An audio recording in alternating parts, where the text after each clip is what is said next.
Well, this is going to be fun. Um, Welcome to OGL 343. Is that where we are right now? If so, we should be in the USC building, room 103, and there should be about 9 people in spread out in their seats. And the guy over there, I think he's over there. Can't see him. Is he wearing that weird black hat? He is, isn't he? Um, you ever see Wizard of Oz? Do not pay attention to the man behind the curtain. Well, yeah, that's me. Um, I don't like masks. I mean, I like protecting myself from COVID. I got a shot in January, a shot in February, a booster in September. I got 3 COVID tests. I got a antibodies test.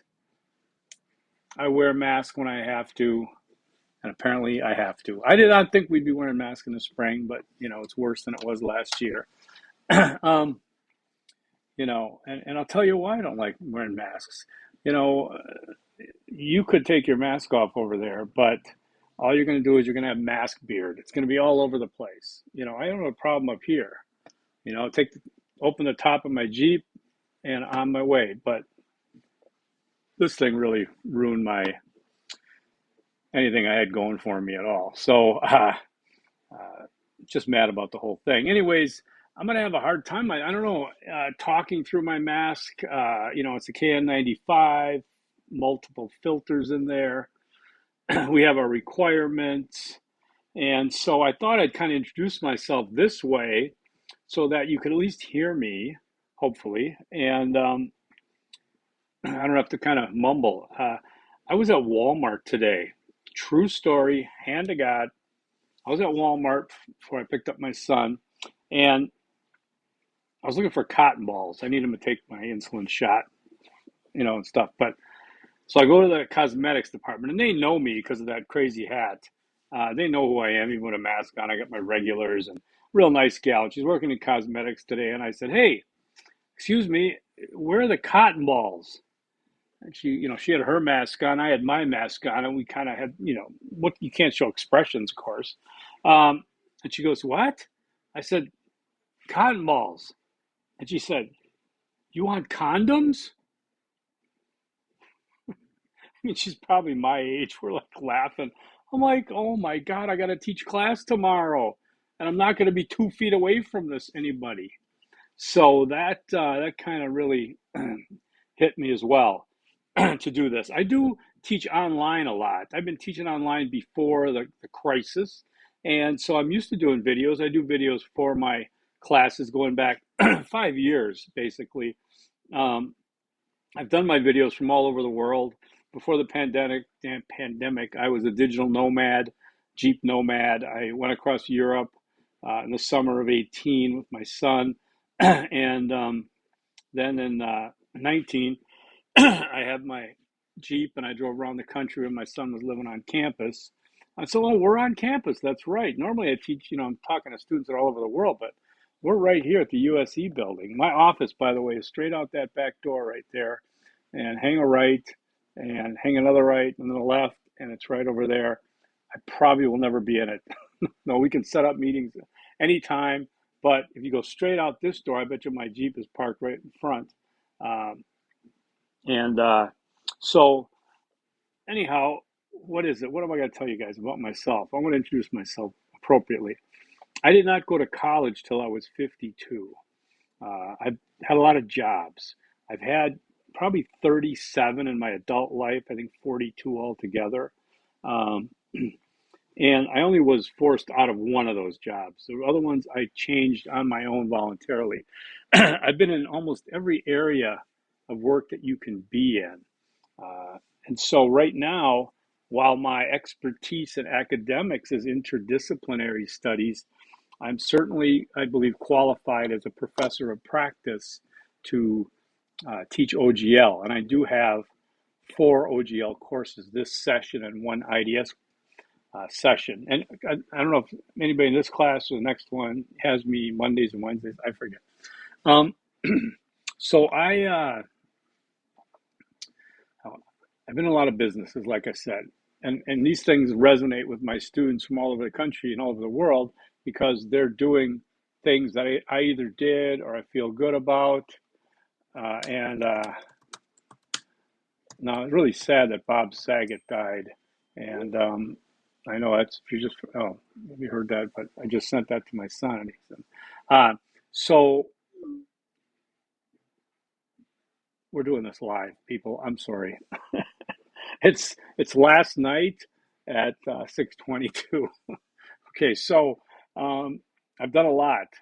You can see what I want to do is with a mask on. I've been in blue collar jobs, grunt work, of course. I've worked farm work. I've driven almost everything you can possibly drive, from tractors to forklifts to big trucks to medium trucks, small trucks, motorcycles. I've driven everything, you know. I love driving, by the way. Um, but I got into middle management, then I was in management. I've been in newspaper circulation manager.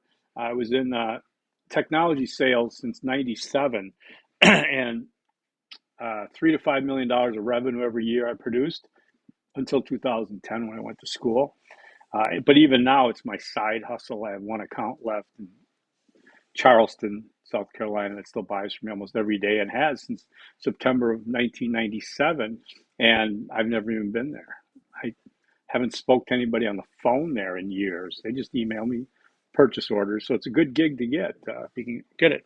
Um, I worked in law enforcement, so I know chain of command. It wasn't military, but it's chain of command. I was a sergeant from Milwaukee County.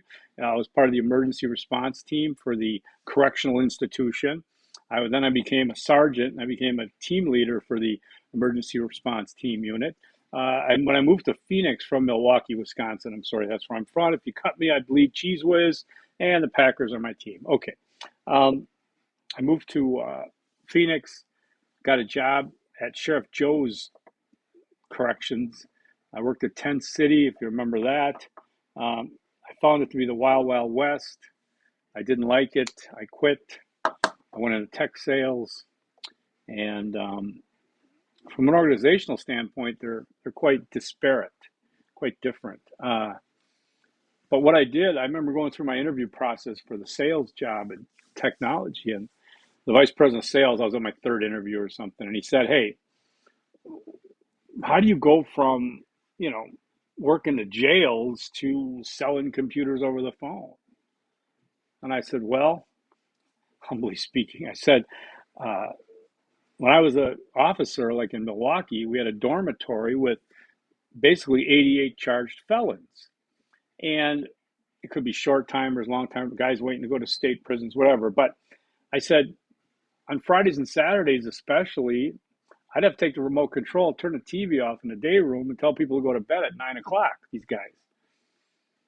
Okay, so I didn't have any weapons. I had backup. It was just me and 88 guys, and most of them in the day room playing cards, watching TV. And I'm like, click, lights out, 9 o'clock. Um, I felt these take communication skills. That's what I told him. It takes communication skills not to get yourself killed, right? And he dug in his pocket like that, and he goes, boom, and he pulled out a badge, and he said, "I'm former LE. That's what I wanted to hear. You're hired." Um, Now, I've done that, but I've also been a paid artist. I am a photographer, a multimedia artist, and a writer, and I've gotten paid to do all of those. So I appreciate the arts, and especially humanities and arts. And you know, I think over there, you can't really see it. It's still, I never do videos at dark. Some of my work is back there, but I used to sell it here at First Fridays in Phoenix and other areas and restaurants and galleries and things. My writing's been featured in newspapers back home, mostly in Milwaukee, but I've written here. I made a movie in my master's program from 2016 to 2015 and 2016, um, which, by the way, I was a interdisciplinary studies bachelor's degree. I earned that, graduated in 2013. I was the graduate of the year from the College of Letters and Sciences, and I was the academic of the year in African studies. My concentrations were African American studies and human rights.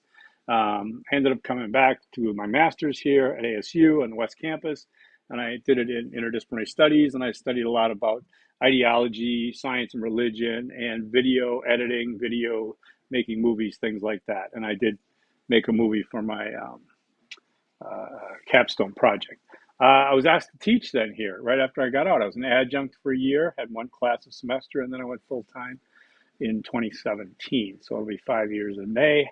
I love this work. It feels like I'm finally giving something back. I remember my 88-year-old auntie. I went and saw her and my mom, and they were together, sisters, and she said, "Oh, give me a kiss." She goes, "I always knew you would amount to something."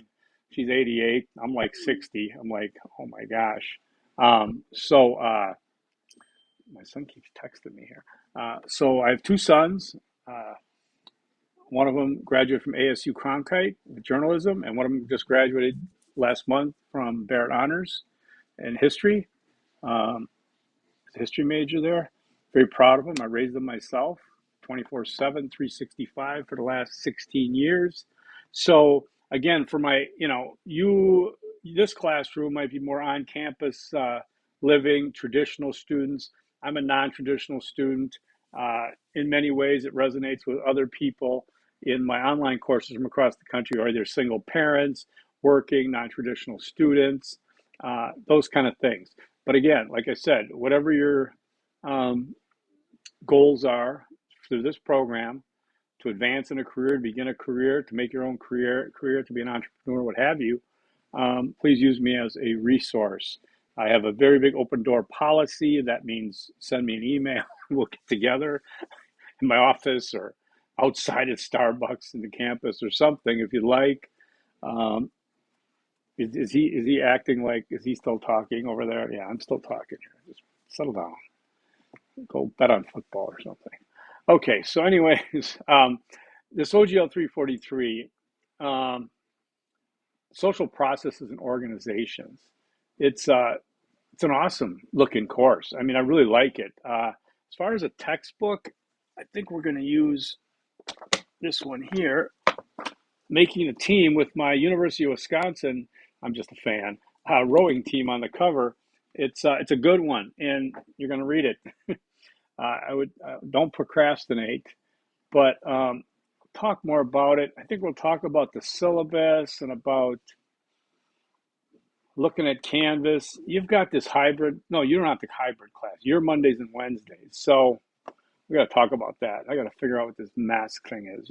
So that's about 13 minutes of your life you're not getting back. But at least you had a chance to hopefully hear me clearly, get a sense of who I am, and know that when I take my mask off, I'm going to be really ticked off because, like I said, my beard will be up my nose and all over the place. And it's so vain, but it's true. All right? Okay, y'all. Forks up. I'll turn it over to the goofball over there. See ya.